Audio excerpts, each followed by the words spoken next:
Tom Hanks has made his career playing real-life people, typically noble men, in positions of extreme stress. All things considered, I know that I'm one of the luckiest men in the world. To be here on Earth again, to have enjoyed a career in the nation's great space program, and then to be played on the big screen by Tom Hanks. Zowie! But what few people realise is that Tom Hanks has had a close relationship with the US government throughout his career. But how did Tom come so far so quickly? Well, nepotism. It just so happens that his great-great-great-great-great-great-grand-uncle, Luke Hanks, was none other than the great-great-grandfather of Abraham Lincoln. And I'm not kidding. Take a look.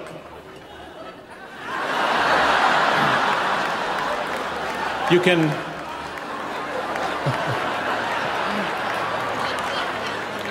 can really see the similarities. Except, of course, for the honesty. Among the real-life people Hanks has played are lawyer Jeffrey Bowers in Philadelphia, astronaut Jim Lovell in Apollo 13, ship captain Richard Phillips in Captain Phillips, pilot Chelsea Sullenberger in Sully, TV presenter Mr. Rogers in A Beautiful Day in the Neighborhood, and FBI informant Walt Disney in Saving Mr. Banks. Even in some fictional movies that take place with a true procedure or actual history behind it, that's where I automatically go to, is let's find out what actually happened. I think if you asked a lot of people, who would you like to play you in your life, who would you like to play? And I think that a lot of people would say Tom Hanks. I think Tom was at the top of everyone's list. Yeah. And we didn't know at first if he was going to be available. But he talked to his wife, Rita Wilson, about it, and she said, you need to do this story. So when he came round to your house, what did he want to know? It wasn't so much what he wanted to know, but what he wanted to tell me. The first thing I said to Richard Phillips when I met him was, I'm going to say things you never said, I'm going to do things you never did.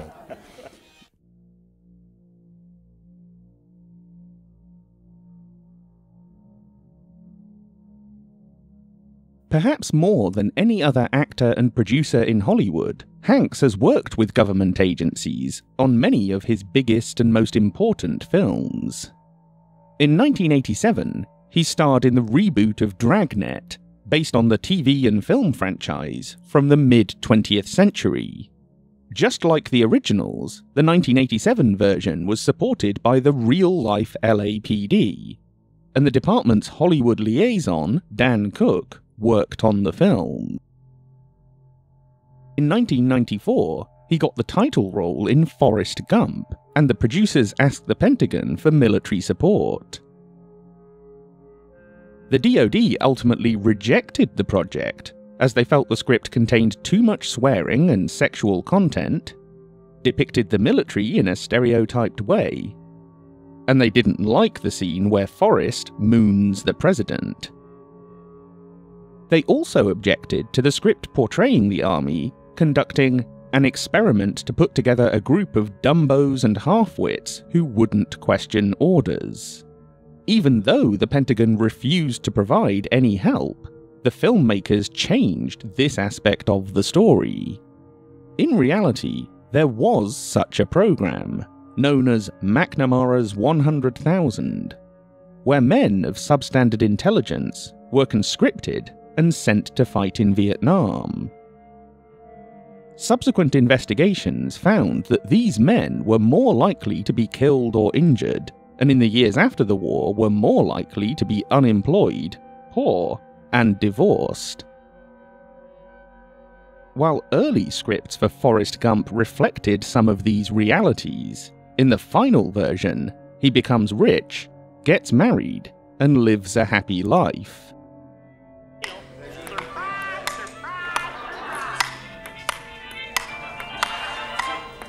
Gump, how can you watch that stupid shit?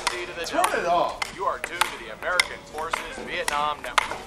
This is Channel 6, Saigon. The following year, Hanks appeared in Apollo 13, which had support from both the military and NASA. Despite providing the bulk of the support, NASA did not insist on having input on the script. While the US Navy only provided assistance for the brief ocean rescue scene at the end, they insisted that the writers remove all the swear words from the film. This is why this movie about 3 men nearly dying in outer space contains no swearing, making it less true to life, but more family-friendly, and a more positive depiction of America's finest.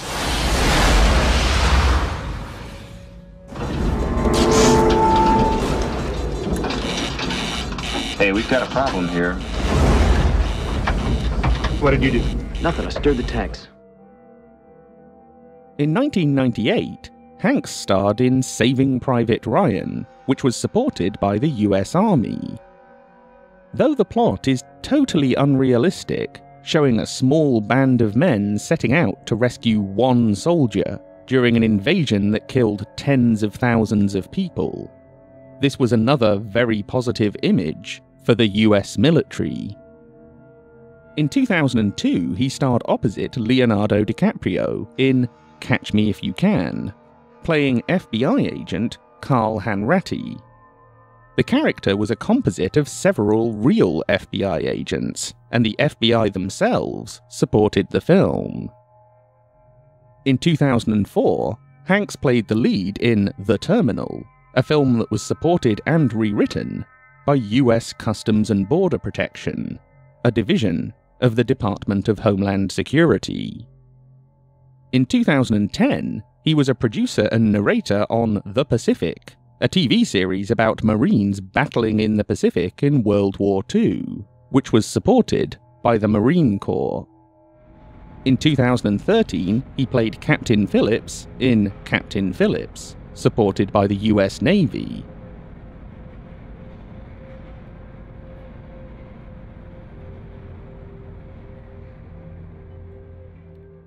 In 2016, he played Sully in Sully, supported by the US Air Force.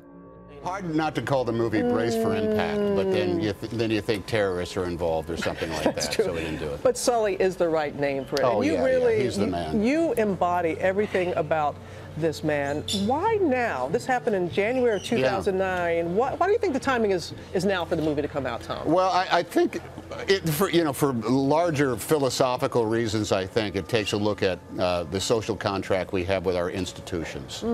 You know, there is a thing that is supposed to happen when you go to the airport and you have a ticket and you get on a plane and you fly from LaGuardia to Charleston, South Carolina. The worst thing that is supposed to happen is they lose your suitcase or you spill coffee on your lap. You're supposed to be able to have faith in a guy and a crew, men and women who come on and say, sit back and we'll get you there without any problems. A problem came up, but they still got there in one form or another. And I think that's always a good American lesson somehow, that we can have faith in our institutions. And in 2020, he starred in Greyhound, a fictionalized account of the Battle for the Atlantic in World War II, again supported by the US Navy. It really looks like you guys were on a ship on the water. How much of this movie were you on an actual boat, Tom Hanks? We shot on board for about 2 weeks on the USS Kidd, that is in the treacherous waters of the Mississippi River, right next to one of the better showboat casinos in Baton Rouge, Louisiana.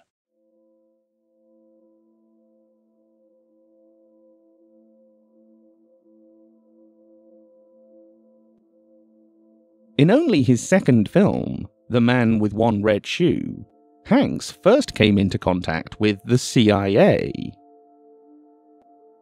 A producer at 20th Century Fox, Robert Court, was a former CIA officer, and he recruited 2 others to act as consultants on the movie. Years later, on Charlie Wilson's War, Hanks would get involved with the CIA for real. The film tells the story of how Congressman Charlie Wilson teamed up with the CIA to arrange for billions of dollars of support to the Afghan Mujahideen during the Soviet-Afghan War.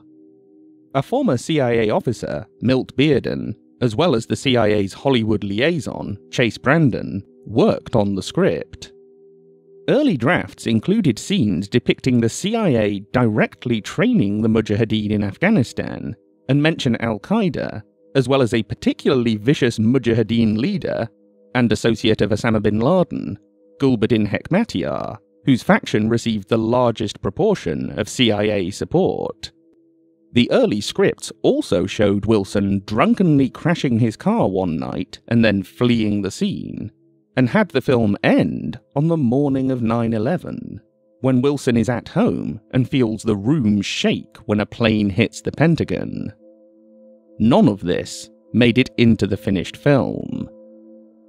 Tom Hanks absolutely says that this is going to be his next starring role, and he's going to play Charlie Wilson. So, and the interesting thing about him, he would, on the face of it, he doesn't quite work, except for one thing, which is, well, two things. One is just such a brilliant actor that anything he thinks he can do, he can. But the other is that what characterized Charlie at every single point, no matter what he was doing, no matter how egregious his activities were, somehow people always liked him.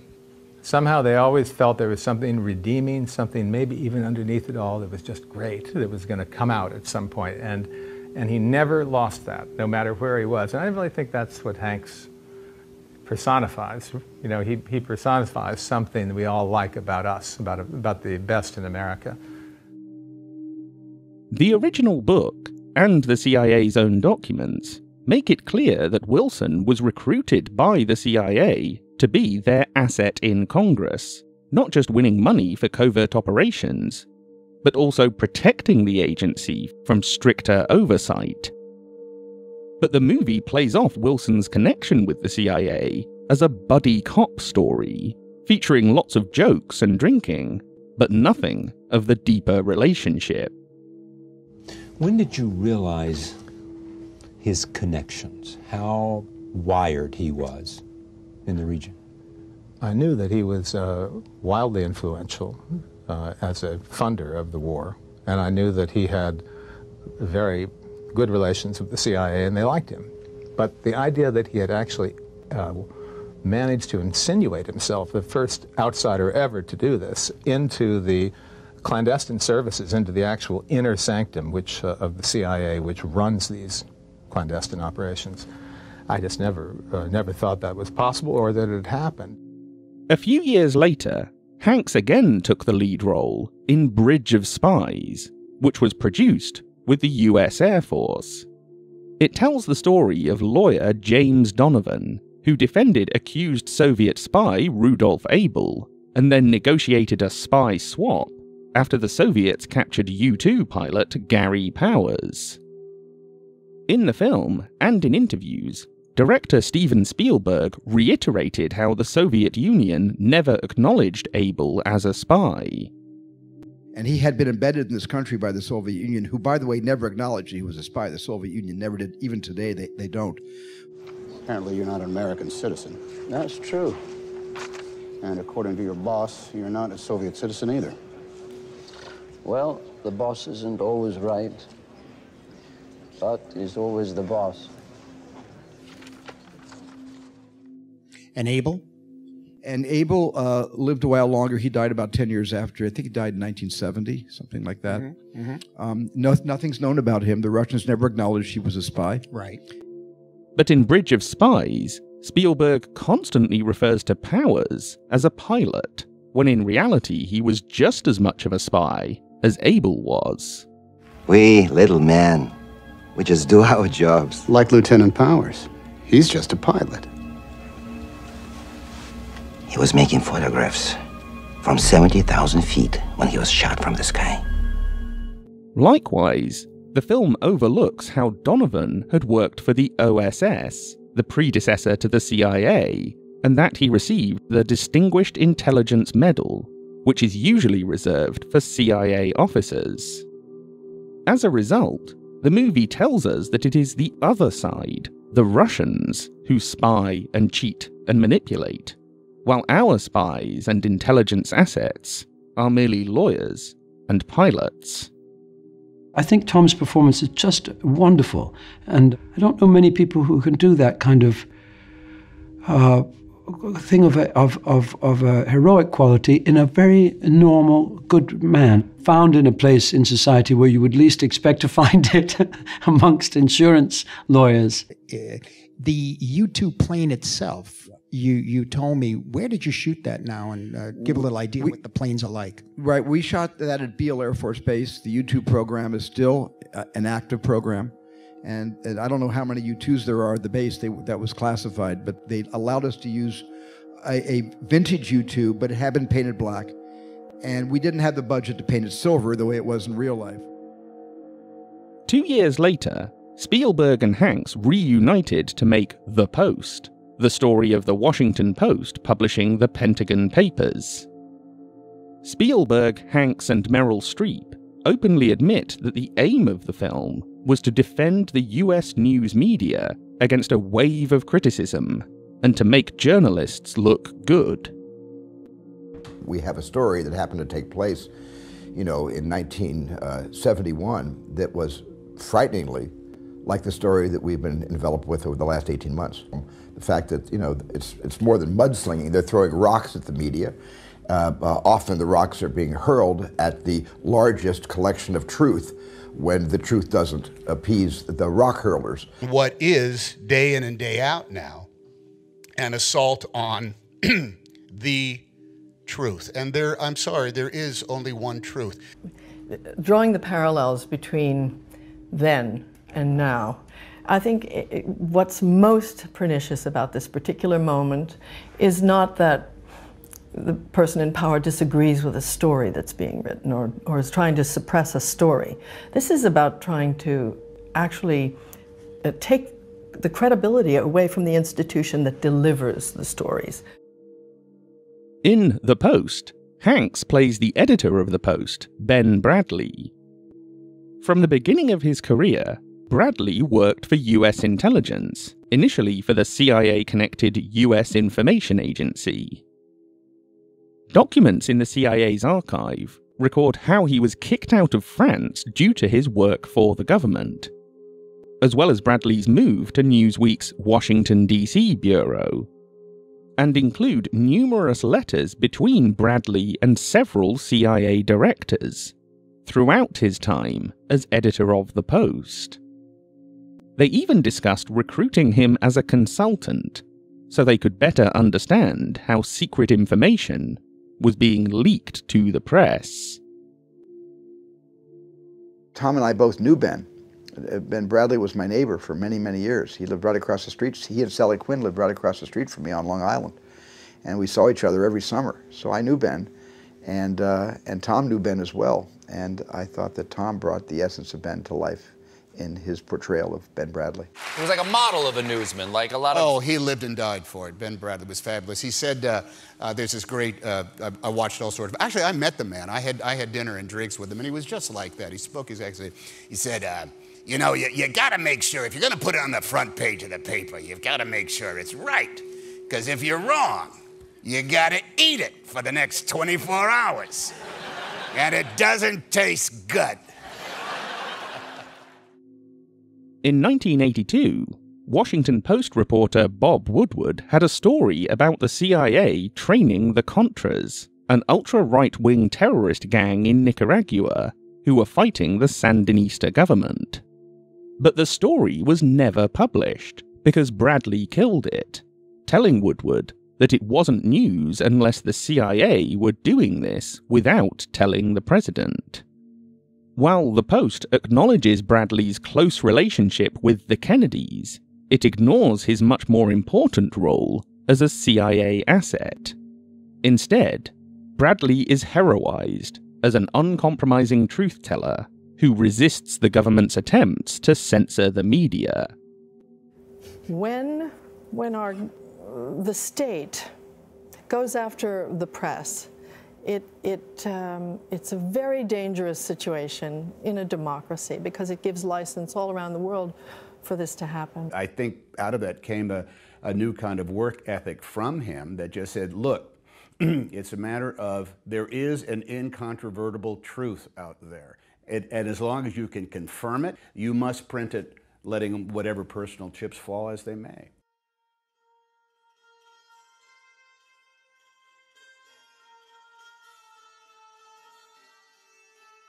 Alongside helping to polish the public images of the Pentagon, CIA, and FBI, Tom Hanks also fronted The Terminal. Based on real-life stories, The Terminal is the classic example of a Hanks-Spielberg film. On the surface, it is a schmaltzy comedy about a man who is stuck in an airport and all the amusing adventures and hijinks he gets up to. But underneath that, it's an image of American society. Hanks, as an outsider, learns about America by living at the airport, and as he learns, so do we, the audience. The giant airport set for the film was built at the US Air Force's Plant 42 complex, near the Lockheed Martin Skunk Works.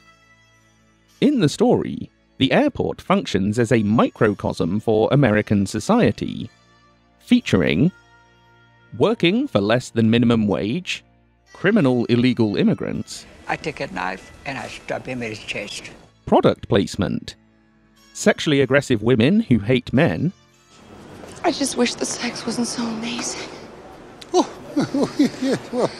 Okay. It's really amazing. All right, bye-bye. warrantless search and seizure, the capitalist class system, food stamps, immigrant sex pervert stalkers, product placement, assaulting black juveniles, government bureaucrats complaining about their salaries. $19 an hour. Unbelievable. Do you know that's more than I make?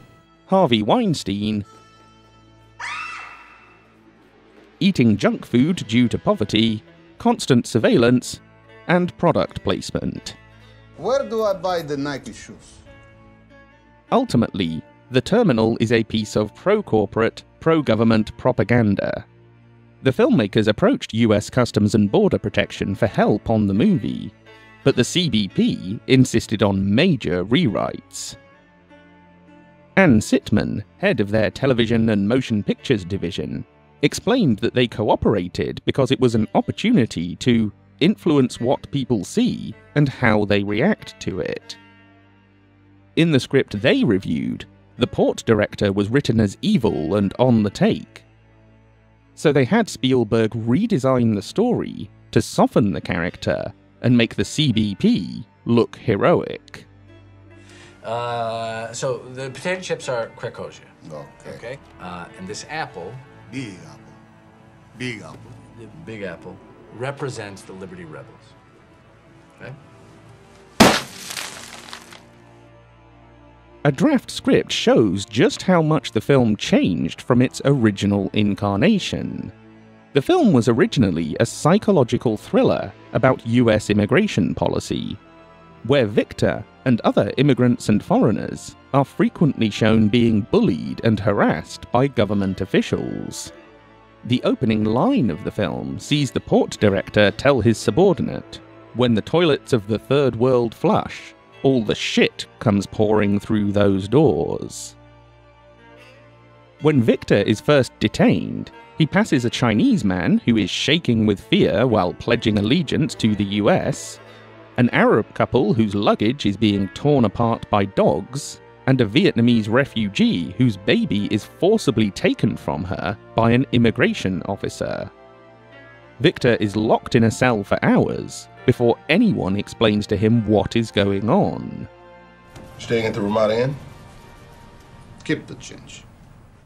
The script frequently refers to Victor being afraid, panicked, even terrified, as he witnesses the brutal impact of the US government on petty criminals and illegal immigrants, and experiences it himself. But once Spielberg came on board, and the CBP insisted the filmmakers rewrite the script, The Terminal evolved into a light-hearted comedy, where the struggle between Victor and the government officials is played off as a joke, a fun game where everything is alright in the end. Instead of exploring the experiences of a man caught up in the Kafkaesque machinations of state bureaucracy, it was diluted into a xenophobic feel-good comedy and an extended advert for all the shit you can buy in airports. Well, what I do? There's only one thing you can do here, Mr. Navorsky. Shop.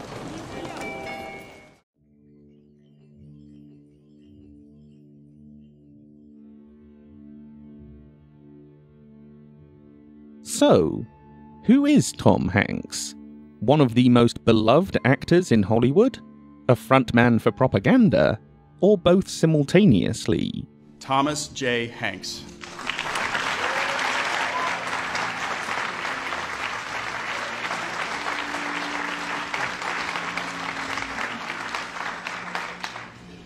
Throughout a distinguished film career, Tom Hanks has revealed the character of America as well as his own, portraying war heroes, an astronaut, a ship captain, a cartoon cowboy, a young man growing up too fast, and dozens of others. He's allowed us to see ourselves, not only as we are, but as we aspire to be. On screen and off, Tom Hanks has honored the sacrifices of those who have served our nation, called on us all to think big and to believe, and inspired a new generation of young people to reach for the sky.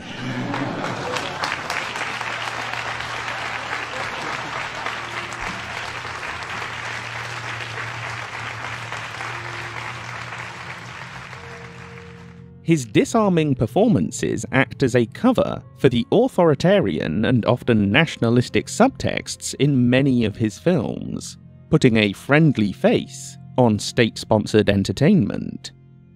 Why do you think you always get picked to play this kind of role? I think I'm an ordinary-looking guy. I'm just this dude with a big ass and a squeaky voice and my father's nose. You know, a lot of people trust you, and it's true.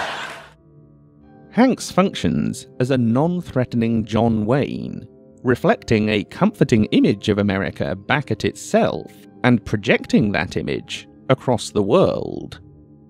And look, it's not necessarily anything that has come out, that is stated, but it ends up being imprinted somehow in key moments of the behavior throughout. And that is a wonderful thing to be able to have in your pocket. In total, Hanks' films have glorified war, covered up for the Pentagon's mistreatment of its own people, encouraged military recruitment, trivialized US immigration policies, protected the news media, and whitewashed the CIA's influence on America and the world.